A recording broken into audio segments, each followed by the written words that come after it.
Hello everyone, स्वागत है आप सभी का आपके अपने यूट्यूब चैनल फंडा ऑफ मैथमेटिक्स में। आज हम आपका 10th बोर्ड के एग्जामिनेशन के लिए जो हमारा सेकंड चैप्टर एनसीईआरटी का पॉलिनोमियल वो डिस्कस करने जा रहे हैं। सबसे पहले पॉलिनोमियल्स होते क्या हैं। देख लेते हैं पॉलिनोमियल्स क्या होते हैं। जो भी एक्सप्रेशन जैसे P of X is equal to A naught plus a1x plus a2x² plus up to so on, ये एन टर्म तक जाता है, A N X raise to power N, इस फॉर्म में लिखे जाते हैं, वो हमारे पॉलिनोमियल्स होते हैं। ये आपको मैं एग्जांपल लिखवाती हूँ, उससे ज़्यादा क्लियर हो जाएगा।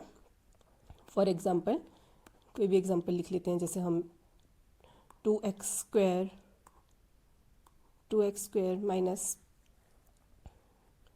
2x² प्लस 2x प्लस 3, ये हमारे पास क्या है, एक पॉलिनोमियल है। अब बेसिक कॉन्सेप्ट देख लेते हैं। जैसे हमने 2x² प्लस 2x प्लस 3 लिखा, तो आपको पता होना चाहिए कि इसमें ये जो x है, x ये हमारे पास वेरिएबल होता है। x क्या होता है, हमारे पास वेरिएबल होता है। जिस टर्म के साथ हमारे कोई भी x या y नहीं जुड़ा होता है, वो हमारी कांस्टेंट होती है, ये हमारी कांस्टेंट होती है। और जो हमारी x² है, जैसे ये x की पावर होती है। और जो भी हमारा प्लस माइनस होता है, वो हमें पता ही है, हमारे मैथमेटिकल ऑपरेशंस होते हैं। So let's move further.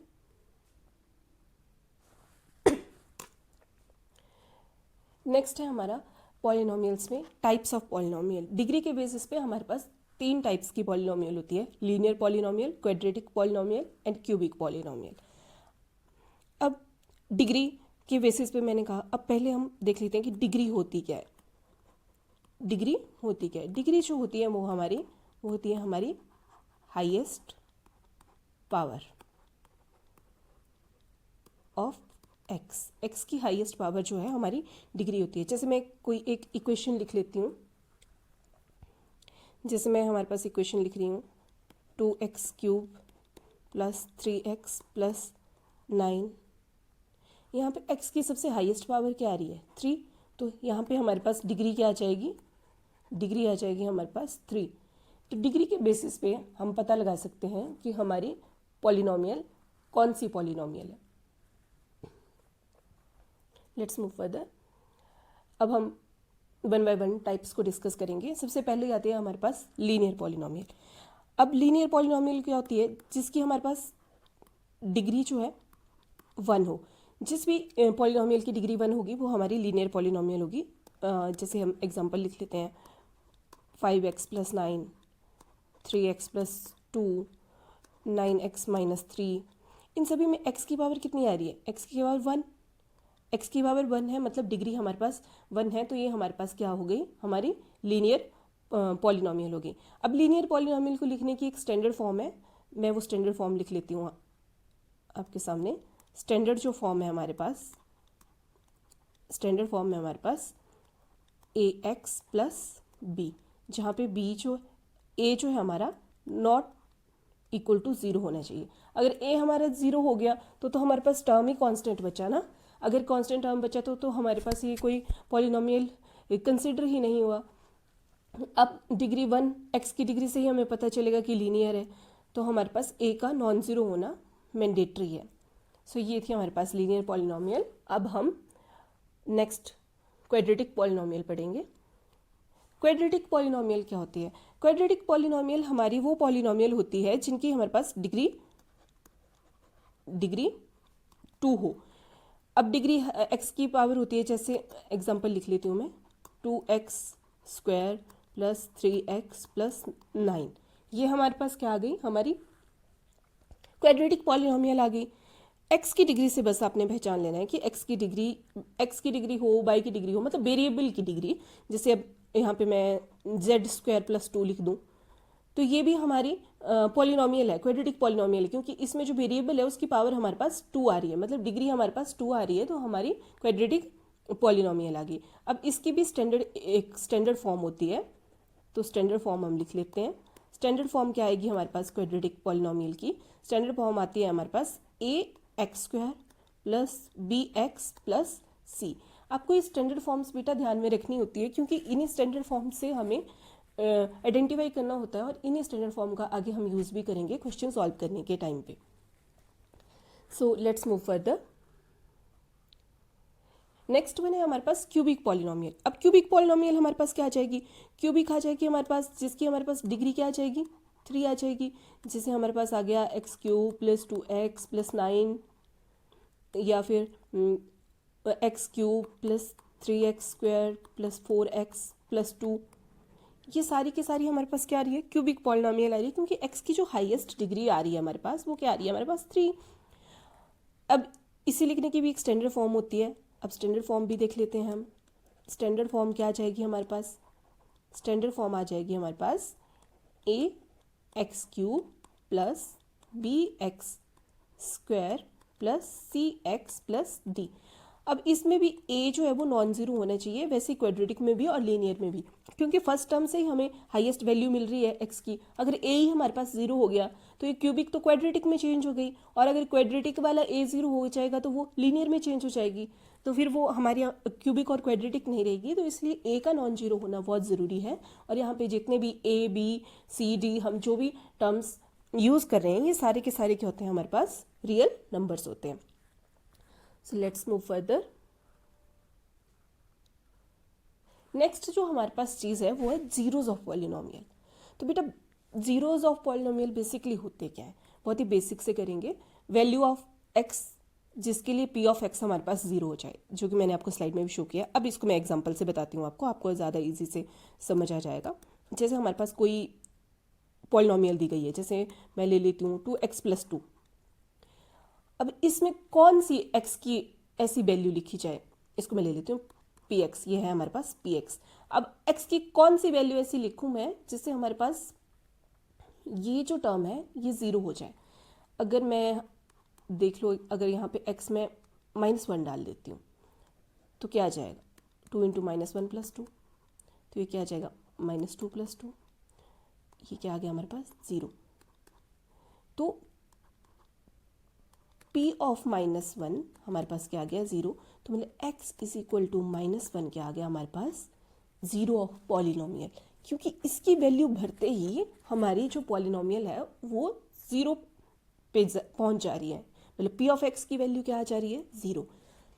तो x की जो वैल्यू -1 आई वो हमारे पास क्या हो गई, हमारी जीरो ऑफ पॉलिनोमियल। अब एक और एग्जांपल कर लेते हैं, उससे आपको और क्लियर हो जाएगा। जैसे मैं एक और एग्जांपल ले लेती हूँ, जैसे मैं ले रही हूँ यहाँ पे 5x - 5, ये हमारा p ऑफ x है, p ऑफ x है हमारा 5x - 5।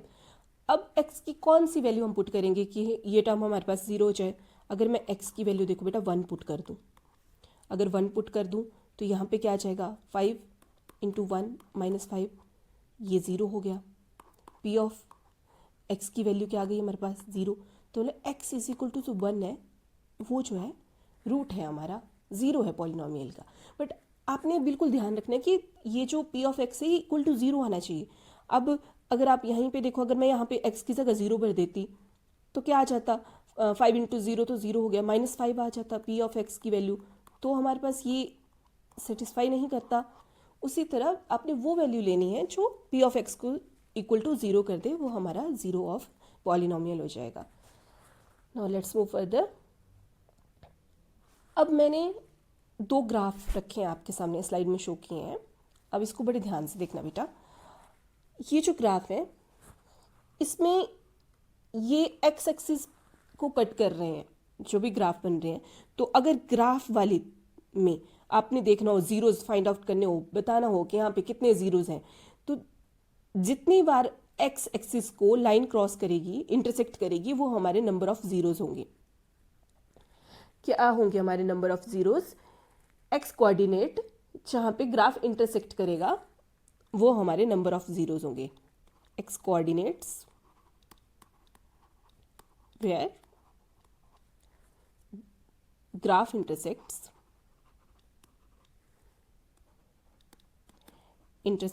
वो हमारे सारे के सारे क्या आ जाएंगे, जीरोज। अब देखो बेटा, फर्स्ट ग्राफ लेके चलते हैं हम। फर्स्ट ग्राफ में क्या ये एक्स के साथ एक्स पर क्रॉस कर रहा है? ये तो डायरेक्ट जा रहा है ना सीधा, ये तो पैरेलल टू एक्स एक्सिस जा रहा है। तो मतलब फर्स्ट वाले ग्राफ में हमारे पास, ये जो फर्स्ट वाला ग्राफ था, इसमें हमारे पास नंबर ऑफ जीरोस कितने आ गए? नो जीरो, क्योंकि कोई भी जीरो एग्जिस्ट ही नहीं कर रहा है, ये हमारा एक्स एक्सिस को कट ही नहीं कर रहा है। एक सेकेंड में इसको इरेज कर देती हूँ, फिर आपको अच्छे से दिखेगा। ये देखो बेटा, ये हमारा डायरेक्ट पैरेलल जा रहा है एक्स एक्सिस के, एक्स एक्सिस पे कट ही नहीं कर रहा है, इंटरसेक्ट ही नहीं कर रहा है। अगर एक्स एक्सिस पे इंटरसेक्ट नहीं करेगा तो मतलब कोई जीरो नहीं होंगे। उसी तरह दूसरा वाला ग्राफ देख लेते हैं। दूसरे वाले ग्राफ में देखो बेटा, ये जो हमारा ग्राफ है, ये दो जगह पे एक्स को कट कर रहा है, दो पॉइंट पे कट कर रहा है एक्स को। तो ये क्या आ गया हमारा? नंबर ऑफ जीरोस कितने आ गए हमारे? 2। नंबर ऑफ जीरोस कितने आ गए? 2 जीरोस हैं हमारे, क्योंकि हमारा जो ग्राफ है वो दो जगह पे, दो पॉइंट पे इंटरसेक्ट कर रहा है एक्स एक्सिस को। अगर ग्राफ से आपको फाइंड आउट करना हो तो आपको बस ये देखना है कि एक्स एक्सिस को इंटरसेक्ट कर रहा है हमारा ग्राफ या नहीं।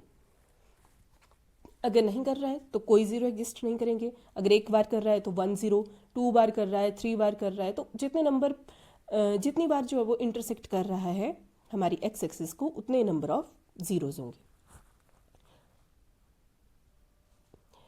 अब हमारे पास जो नेक्स्ट चीज़ है वो रिलेशनशिप। इन जीरोस का और जो कॉफिशिएंट है पॉलिनोमियल के बेटा, उनका कुछ एक रिलेशनशिप होता है, और ये बहुत इंपॉर्टेंट रहता है एग्जाम पॉइंट ऑफ व्यू से, क्योंकि इसी से हमें क्वेश्चन देखने को मिल जाता है। जैसे आपको स्लाइड पे दिखाई भी दे रहा होगा। अब हम फर्स्टली पहले लीनियर इक्वेशन के लिए डिस्कस कर लेते हैं। तो लीनियर इक्वेशन के लिए, इसकी मैं स्टैंडर्ड फॉर्म लिख ले रही हूँ आपके सामने, ए एक्स प्लस बी, जहाँ पे ए जो है वो नॉन ज़ीरो है। ये जो है हमारी स्टैंडर्ड फॉर्म है लीनियर इक्वेशन की। अब इसके लिए देखो बेटा, जीरोस का क्या रिलेशन होगा? जीरोस क्या होंगे पॉलिनोमियल के? लीनियर पॉलिनोमियल के जो भी जीरोस हैं वो जीरोस क्या होंगे? जीरोस क्या आ जाएंगे हमारे पास? माइनस बी अपॉन ए, जहाँ पे बी क्या है हमारे पास? कांस्टेंट टर्म है। बी क्या रहती है हमारे पास? Constant term. और ए क्या रहता है हमारा? Coefficient of x. ए रहता है हमारा कोफिशिएंट ऑफ एक्स। जैसे मैं लिख देती हूँ, जैसे 2x + 1 है हमारे पास लीनियर पॉलिनोमियल। तो इसमें क्या आ जाएगा हमारे पास? जीरोस क्या आ जाएंगे? जीरोस आ जाएंगे बेटा हमारे पास b अपॉन a। तो b क्या है हमारे पास? 1, और a क्या है हमारे पास? 2, माइनस ऑफ b अपॉन ये, तो ये क्या आ गया हमारा? 0। क्या ये हमारी इक्वेशन को सेटिस्फाई कर रहा है? सेटिस्फाई कर रहा है, क्योंकि 2 × -1 अपॉन 2 + 1, 2 से 2 कैंसिल, -1 + 1 = 0। एग्जैक्टली ये 0 है हमारा। तो इस तरह से हम बिल्कुल मतलब फॉर्मूला से जस्ट वैल्यू पुट करके हम पता लगा सकते हैं कि हमारा 0 क्या होगा लीनियर पॉलिनोमियल के लिए। अब हम क्वाड्रेटिक का डिस्कस कर लेते हैं। लीनियर का हमने डिस्कस कर लिया। क्वाड्रेटिक के हमें पता है बेटा कि हमारे पास 2 जीरोस होते हैं, और लीनियर में एक ही पॉइंट होता है, तो एक जीरो एग्जिस्ट करता है, इसलिए 1 फॉर्मूला था हमारे पास। अब हम क्वाड्रेटिक का डिस्कस कर लेते हैं। अब क्वाड्रेटिक का जो फॉर्मूला है, पहले हम स्टैंडर्ड फॉर्म लिख लेते हैं। स्टैंडर्ड फॉर्म है हमारे पास ax² + bx + c, जहाँ पे a जो है नॉन ज़ीरो होता है। अब 2 रूट्स एग्जिस्ट करते हैं हमारे पास, 2 जीरोस हैं, तो एक फॉर्मूला रहेगा हमारे पास सम का, सम ऑफ जीरोस, मतलब अल्फा प्लस बीटा। यह आ जाएगा हमारे पास -b अपॉन a, जहाँ पे b क्या रहेगा हमारा? कोफिशिएंट ऑफ x, और a क्या रहेगा? Coefficient of x²। सिमिलरली अब प्रोडक्ट, अब सम है तो प्रोडक्ट भी होगा। अब प्रोडक्ट के लिए क्या फॉर्मूला रहेगा? Alpha × beta. अल्फा और बीटा क्या है हमारे? जीरोस हैं। इसके लिए फॉर्मूला रहता है हमारे पास c अपॉन a। अब c क्या होता है बेटा? Constant term, constant term. और a क्या होता है हमारे पास? Coefficient of x, coefficient of x²। So ये सिंपल बेसिक से फॉर्मूले हैं जिससे हम फाइंड आउट कर सकते हैं हमारा ज़ीरोज़ का रिलेशन हमें पता चल जाता है, डायरेक्ट वैल्यू पुट करके हम ज़ीरोज़ निकाल सकते हैं। और इन्हीं फार्मूला को, ये जो दो मैंने आपको क्वाड्रेटिक पॉलिनोमियल के फार्मूला लिखा है, ये सबसे ज़्यादा इम्पॉर्टेंट फार्मूला है, ये दोनों फार्मूलाज, क्योंकि ये फार्मूला आते ही आते हैं, इनसे आपको क्वेश्चन देखने को मिलेगा ही मिलेगा। आगे अभी हम क्वेश्चंस भी डिस्कस करेंगे। ये दोनों फार्मूला आपने अपने बस माइंड में बिल्कुल क्लियरली छपा लेने हैं, ताकि आपको कोई प्रॉब्लम ना आए क्वेश्चन सॉल्व करने के लिए। चलो अब हम क्वेश्चन करते हैं। जिस तरह से जैसे जैसे क्वेश्चन करते जाएंगे आपको ये फार्मूलाज भी याद होते जाएंगे और कॉन्सेप्ट भी क्लियर होता जाएगा। सो ये मैंने कुछ एक इम्पॉर्टेंट क्वेश्चंस रखे हैं बेटा, जो हमेशा बोर्ड्स में देखने को मिलते हैं हमें। जैसे हमें क्या बोला गया है, find zeros of the following quadratic polynomials and verify the relationship between the zeros and the coefficient. Zeros और कोफिशिएंट के बीच में रिलेशनशिप जो है हमें वो बताना है, वेरीफाई कर दें। चलो हमारे पास फर्स्ट क्वेश्चन ले लेते हैं हम। फर्स्ट क्वेश्चन क्या दिया गया हमारे पास, 6x² माइनस 3 माइनस 7x। अब बेटा सबसे पहले आप इस क्वेश्चन को देखो, ये तो मतलब स्टैंडर्ड फॉर्म की तरह लग भी नहीं रहा है। पहले हमें इसको स्टैंडर्ड फॉर्म की तरह लिखना पड़ेगा, तो इसको क्या करना पड़ेगा, हमें रीअरेंज करना पड़ेगा। अब अगर मैं इसको रीअरेंज कर दूं तो मैं इसको ऐसे लिख सकती हूँ, 6x² माइनस 7x माइनस 3। ये हमारी स्टैंडर्ड फॉर्म की तरह लिख गया, ax² plus bx plus c। अब हमने इसके जीरोज निकालने हैं बेटा। सबसे पहले हमें जैसे पता है, हम क्वाड्रेटिक इक्वेशन जैसे सॉल्व करते हैं, इसको क्या करेंगे, हम फैक्टराइज करेंगे। मिडिल टर्म को इस तरह से लिखेंगे कि प्लस माइनस करके हमारे पास -7x आए और मल्टीप्लाई करके हमारे पास 18x² आए। तो मैं इसे लिख सकती हूँ 6x² प्लस माइनस, अगर मैं इसको 9x प्लस 2x लिख दूँ तो नो प्रॉब्लम, क्योंकि हमारे पास 7x आ जाएगा -7x और मल्टीप्लाई करके -18x² आ जाएगा। तो अब यहाँ से कॉमन निकाल लेते हैं बेटा। यहाँ से मैं 3x अगर कॉमन निकाल लेती हूँ तो हमारे पास क्या बच जाएगा, 2x माइनस 3। और यहाँ से अगर मैं 1 कॉमन निकाल लेती हूँ तो क्या बच जाएगा, 2x माइनस 3। तो हमारे पास रूट्स क्या आ रहे हैं, 3x minus 1, sorry 3x minus plus 1, और दूसरा आ रहा है 2x माइनस 3। अब इनसे में जीरोस की वैल्यू कैसे निकालनी है x की, हमें क्या करना पड़ेगा, इन दोनों को इक्वेट करना पड़ेगा जीरो के। तो इक्वेट करके देख लेते हैं, 3x plus 1 is equal to 0। Similarly हम 2x माइनस 3 को भी इक्वेट करेंगे जीरो के। तो यहाँ से हमारे पास 3x क्या आ रहा है, दूसरी साइड जाके प्लस का 1 माइनस का हो जाएगा, और x क्या आ रहा है, -1/3। x हमारे पास -1/3 आ रहा है, और यहाँ से x कितना आ रहा है, 2x इज इक्वल टू, दूसरी साइड जाके साइन चेंज हो जाएगा 3, और x इज इक्वल टू 3/2। तो हमारे पास दो वैल्यूज आ रही है x की, एक -1/3 और दूसरी आ रही है 3/2। दो वैल्यूज आ रही है x की। क्या क्या वैल्यूज आ रही है हमारे पास, वैल्यूज लिख लेते हैं हम। हमारे पास आ रही है -1/3 और 3/2। अब सम निकालना है हमें, सम निकाल लेते हैं। पहले हम डायरेक्ट सम करेंगे बेटा, फिर फॉर्मूला से करेंगे, फिर फॉर्मूला जो है वो वेरीफाई करेंगे। तो अगर मैं सम कर लूँ इन दोनों का, तो मुझे एलसीएम लेना पड़ेगा। एलसीएम आ गया 6, तो -2 + 9 which is equal to minus का 2 था और प्लस का 9, तो साइन प्लस का आएगा 7/6। ये हमारे पास सम आ गया। लेकिन हमें सम का फॉर्मूला भी पता है, हमें पता है अल्फ़ा प्लस बीटा क्या रहता है हमारे पास, -b/a, जिसमें b जो होता है वो हमारा x का कॉफिशिएंट होता है और a जो है वो हमारा x² का कॉफिशिएंट होता है। अब सामने स्लाइड में आपको इक्वेशन भी दिख रही होगी, मैं किसी दूसरे पेन से टिक कर देती हूँ। ये हमारा, एक सेकेंड, कलर कोई और लेना पड़ेगा हमें। ये हमारा b था और ये हमारा a। तो यहाँ से हमें b और a की वैल्यू मिल जाएगी बेटा। तो हमें क्या वैल्यू मिल रही है, b हमारा आ रहा है -7, तो -7 अपॉन a की वैल्यू क्या आ रही है हमारे पास 6, जो कि हमारे पास अल्टीमेट वैल्यू आ रही है 7/6। तो हमारा चाहे हमने जीरोस निकाल के उसका सम करा चाहे हमने डायरेक्ट फार्मूला से सम करा, हमारे पास दोनों वैल्यूज़ क्या आ रही हैं, सेम आ रही हैं। अब हम ये तो हमारा सम तो वेरीफाई हो गया, अब प्रोडक्ट वेरीफाई करके देख लेते हैं। सो प्रोडक्ट करके देख लेते हैं। प्रोडक्ट ऑफ जीरोज़ में क्या आ जाएगा, -1/3 इंटू 3/2, ये 3 से 3 कैंसिल हो जाएगा, तो ये क्या आ रहा है, -1/2। अब प्रोडक्ट का फॉर्मूला अल्फ़ा इंटू बीटा क्या होता है हमारे पास, C/A।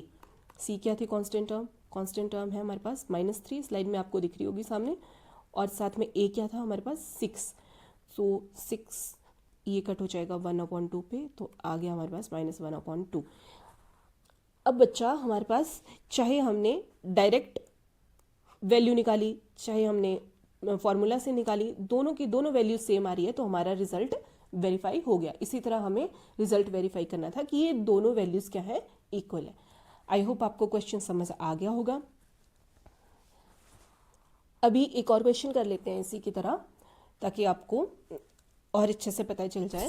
Second question, 4s² - 4s+1। ये जो हमारा सेकेंड वाला क्वेश्चन है, जो कि क्या है हमारे पास, 4s² - 4s+1। ये एग्जैक्ट बेटा इसी क्वेश्चन की तरह सेम है, और मैं देख पा रही हूँ कि थर्ड क्वेश्चन थोड़ा डिफरेंट है, तो मैं आपको थर्ड क्वेश्चन करवा देती हूँ। ये जो सेकंड वन है, ये आप लोग खुद प्रैक्टिस करेंगे, और अगर आप लोगों को कोई प्रॉब्लम आएगी तो आप लोग मुझे कमेंट करके बता देना, मैं ये क्वेश्चन आपको करवा दूंगी। सो हम थर्ड क्वेश्चन कर लेते हैं। आपको शायद थोड़ा दिख भी नहीं रहा होगा थर्ड क्वेश्चन, मैं इसको लिख लेती हूँ। ये थर्ड क्वेश्चन थोड़ा हमारा कट हो गया है। ये जो थर्ड क्वेश्चन है बेटा, ये हमारे पास t² - 15। ये थोड़ा अलग है, क्योंकि इसमें आप देख सकते होंगे, इसमें सेकंड वाली जो टर्म है, t वाली टर्म, वो एग्जिस्ट ही नहीं कर रही है। अब हमें इसको कैसे सॉल्व करें, तो इसको बेटा सॉल्व करने का एक ही तरीका है। आप इसको देखें ध्यान से, अगर कोई आइडेंटिटी वगैरह लग रही हो, या इसको किसी और तरीके से लिख सकें कि कहीं हम आइडेंटिटी फॉर्म कर सकें। सो अगर मैं इसको ऐसे लिख दूँ t², और इसको लिख दूँ मैं √15 का स्क्वायर, तो मेरे पास आइडेंटिटी बन जाएगी a² - b² की।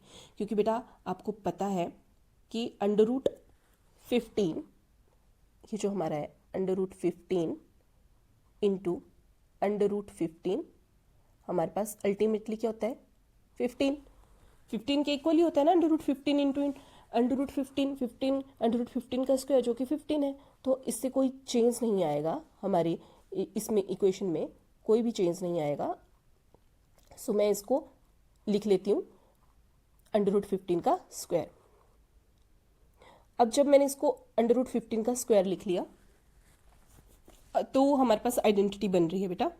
आइडेंटिटी क्या बन रही है हमारे पास आइडेंटिटी बन रही है, मैं पहले आइडेंटिटी लिख लेती हूँ।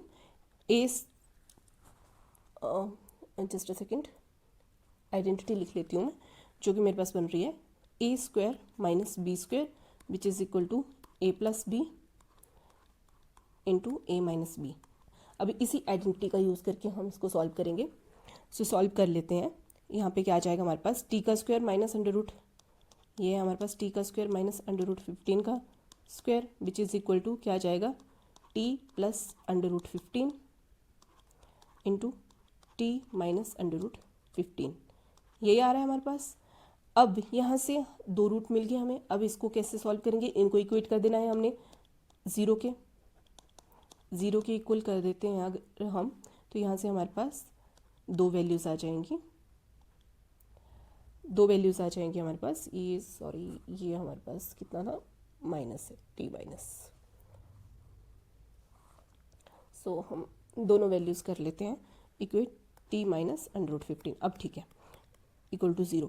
तो यहाँ से t की वैल्यू दूसरी साइड जाके √15 का साइन चेंज होएगा, माइनस √15 आ रही है, और दूसरी t की वैल्यू क्या आ रही है, इस साइड माइनस है, दूसरी साइड जाके पॉजिटिव हो जाएगा। यही वैल्यू आ रही है हमारे पास। अब दो वैल्यूज़ आ गई हमारे पास, एक माइनस √15 और दूसरी √15। अब इन्हीं दो जीरोस को लेके हमने रिजल्ट को वेरीफाई करवाना है।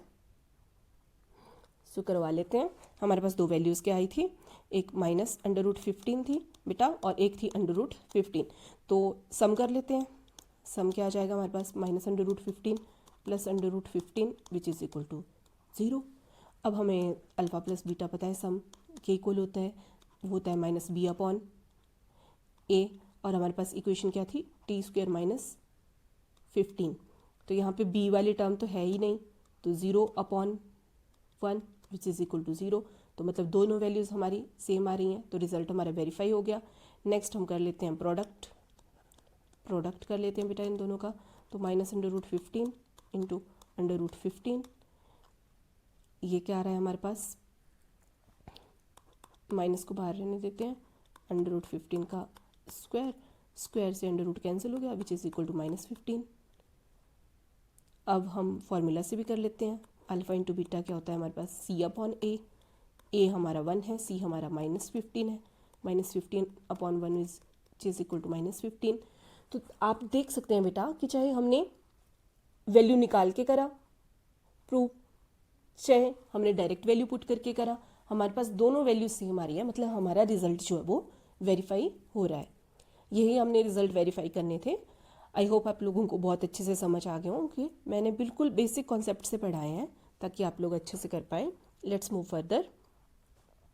अब हमारे पास कुछ एक अलग टाइप के क्वेश्चन है बेटा, इसमें हमारे पास क्या दिया गया है, इसमें हमारे पास दी गई है वैल्यू ऑफ जीरोज, उनके सम और प्रोडक्ट की वैल्यू दी गई है। Find the quadratic polynomial for each of the given number as the sum and the product of their zeros respectively.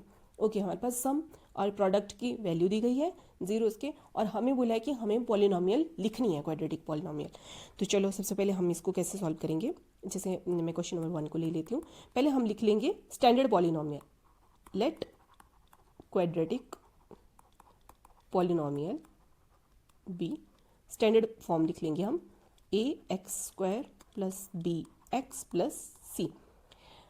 अब हमारे पास सम की वैल्यू क्या दी गई है, सम जो कि हमारा होता है अल्फ़ा प्लस बीटा, जिसकी हमारे पास क्या वैल्यू होती है -b/a, वो किसके इक्वल दिया गया है 1/4, 1/4 के इक्वल दिया गया है ना, यही दिया गया ना बेटा। अब यहाँ से हमें क्या वैल्यू मिल गई, -b की वैल्यू मिल जाएगी, -b की वैल्यू क्या आ रही है 1, तो यहाँ से b की वैल्यू क्या आ गई -1, और a की वैल्यू क्या आ रही है हमारे पास 4, तो हमें a और b की वैल्यू मिल गई। अब प्रोडक्ट देखते हैं हम, प्रोडक्ट दिया गया है हमारे पास जो कि होता है अल्फ़ा इंटू बीटा, उसकी वैल्यू दी गई है हमारे पास -1, जो कि होता है हमारा C/A। अब हमें पता है a हमारा 4 है, तो c की ऐसी कौन सी वैल्यू रखेंगे -1 आए, तो अब c की वैल्यू क्या हो जाएगी -4, इन दोनों को कट करके हमारे पास क्या आ रहा है बेटा -1, इन दोनों को कट करके हमारे पास क्या आ रहा है -1, तो मतलब c की वैल्यू क्या आ रही है हमारे पास 4, c की वैल्यू क्या आ रही है हमारे पास 4, यही वैल्यू आ रही है ना c की वैल्यू हमारे पास 4 आ रही है।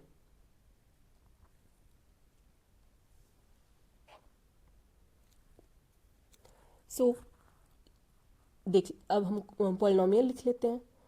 हमारे पास वैल्यूज़ क्या आ गई, a की वैल्यू कितनी आई थी बेटा 4, b की वैल्यू क्या आई थी -1, एक बार चेक कर लेते हैं क्या आई थी 4 -1, और c की वैल्यू क्या आ रही है हमारे पास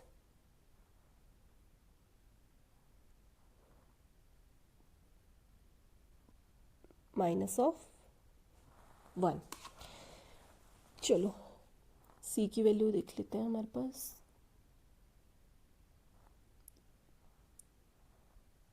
लेट्स मूव फर्दर। c की वैल्यू आ रही है हमारे पास, c की वैल्यू क्या आ रही है हमारे पास -4। सो हमारे पास सारी वैल्यूज़ आ गई। अब हम इक्वेशन लिख लेते हैं। हमें पता है स्टैंडर्ड इक्वेशन क्या होती है, ax² plus bx plus c। तो वैल्यू पुट कर लेते हैं, 4x² माइनस x माइनस 4, ये है हमारे पास रिक्वायर्ड क्वाड्रेटिक पॉलिनोमियल। यही पॉलिनोमियल निकालने के लिए कहा गया था ना हमें। अब हमने इसको पॉलिनोमियल फॉर्म में लिख लिया। इस तरह से हम क्वेश्चंस को सॉल्व कर सकते हैं, नॉर्मल हमारा सम और प्रोडक्ट दिया हो अगर। चलो एक और क्वेश्चन कर लेते हैं ताकि आपको और अच्छे से क्लियर हो जाए। सेकंड वन कर लेते हैं। जिसमें हमारे पास दिया गया है, क्योंकि थर्ड वन मैं आपको होमवर्क में दूंगी, सेकेंड वन थोड़ा अलग है, अंडर रूट की टर्म है, तो इसको सॉल्व कर लेते हैं। मैं क्वाड्रेटिक पॉलिनोमियल लिख लेती हूँ, जो हमारे पास स्टैंडर्ड आ जाएगी ax² प्लस bx प्लस सी। अब हमारे पास सम दिया गया है, जो कि होता है हमारा अल्फ़ा प्लस बीटा, जिसकी वैल्यू होती है हमारे पास -b/a, वो दिया गया है हमारे पास √2। अब इससे हमें एग्जैक्ट वैल्यू ना b की मिल रही है ना a की मिल रही है, क्योंकि a की कुछ ना कुछ ऐसी वैल्यू होगी कि √2 आ रहा है। तो थोड़ा प्रोडक्ट देख लेते हैं, क्योंकि हमें थोड़ा स्मार्ट वर्क भी करना पड़ता है ना, कि देखना पड़ेगा कि कहाँ से। अब प्रोडक्ट से अगर हमें डायरेक्ट वैल्यू मिल जा रही है तो पहले प्रोडक्ट भी लिख लेते हैं साथ साथ में। अल्फा इंटू बीटा क्या आ रहा है 1/3, जो कि क्या होता है हमारे पास c/a। अब a की यहाँ से हमें एग्जैक्ट वैल्यू मिल रही है, a की वैल्यू क्या आ रही है हमारे पास 3 और c की वैल्यू क्या आ रही है 1। दो वैल्यूज़ हमें डायरेक्ट मिल गई है। अब हमें b की वैल्यू फाइंड आउट करनी है, तो b की वैल्यू हमारे पास ऐसी क्या वैल्यू हम पुट करें कि हमारे पास ये √2 आना चाहिए। So let's move next slide पे करते हैं बेटा। a की वैल्यू कितनी आई थी हमारे पास, एक बार फिर से देख लेते हैं ताकि गड़बड़ ना हो। a की वैल्यू 3, c की 1। ओके, a की वैल्यू हमारे पास दी गई थी 3, c की वैल्यू कितनी आई है 1। अब अल्फ़ा प्लस बीटा है हमारे पास -b/a, जो कि है हमारे पास √2। अब √2, अब इसकी जगह मैं क्या वैल्यू भरूँ। अगर मैं a की वैल्यू तो हमारे पास 3 दी गई है, 3 भर देते हैं। तो b की ऐसी क्या वैल्यू भरें आए। अब √2 तो वैसे ही रहेगा, तो अगर मैं यहाँ पे 3 लिख देती हूँ तो 3 से 3 कैंसिल होके हमारे पास 3 से 3 कैंसिल होके हमारे पास √2 बचेगा, क्योंकि माइनस से माइनस कैंसिल हो जाएगा। तो यहाँ से b की क्या वैल्यू आ रही है बेटा हमारे पास, b की वैल्यू क्या आ रही है हमारे पास -3√2, क्योंकि जब हम -3√2 यहाँ पे पुट करते हैं तो हमारा क्या आ जाता है। देखो मैं साइड में करके दिखा देती हूँ आपको। अगर हम -3 करते हैं तो 3 से 3 कैंसिल हो गया, माइनस से माइनस कैंसिल, हमारे पास √2 बचता है। एक वही किया जो हमने यहाँ पे वैल्यू निकालने के लिए। तो b की वैल्यू कितनी मिल गई हमारे पास -3√2। तो हमारे पास पॉलिनोमियल क्या आ जाएगी, पॉलिनोमियल क्या आ जाएगी ax² plus bx plus c। तो क्या आ गई हमारे पास 3x² -3√2x प्लस 1। ये हमारे पास क्या आ गई रिक्वायर्ड क्वाड्रेटिक पॉलिनोमियल। अब बेटा इसका जो थर्ड क्वेश्चन है वो आप लोग खुद करेंगे और आप लोग मेरे को बताएंगे कि आपको कोई प्रॉब्लम आ रही है सॉल्व करने में। अगर आपको कोई प्रॉब्लम सॉल्व करने में आ रही है तो कमेंट कर दें, मैं खुद क्वेश्चन सॉल्व करवा लूँगी। पर इसको क्वेश्चन को आप खुद सॉल्व करेंगे और आपको पता है क्या करना है, बेल आइकन को प्रेस करना है, सब्सक्राइब करना है आपके प्यारे चैनल को। किस चैनल को, फंडा ऑफ मैथमेटिक्स। और हम इसी तरह आपको एग्ज़ाम से पहले सारा सिलेबस कंप्लीट करवा देंगे, डोंट वरी। हम लोग साथ में एग्ज़ाम्स क्रैक करेंगे, बहुत अच्छे से आपके एग्ज़ाम की प्रिपरेशन करवा देंगे। तो आप जितना हो सके वीडियो को लाइक भी करें, कमेंट भी करें और शेयर भी करें अपने बाकी फ्रेंड्स के साथ, क्योंकि अकेले अकेले थोड़ी ना पढ़ना है, सबको साथ लेके पढ़ना है। तो share, like, comment and subscribe your own YouTube channel Funda of Mathematics. Bye bye.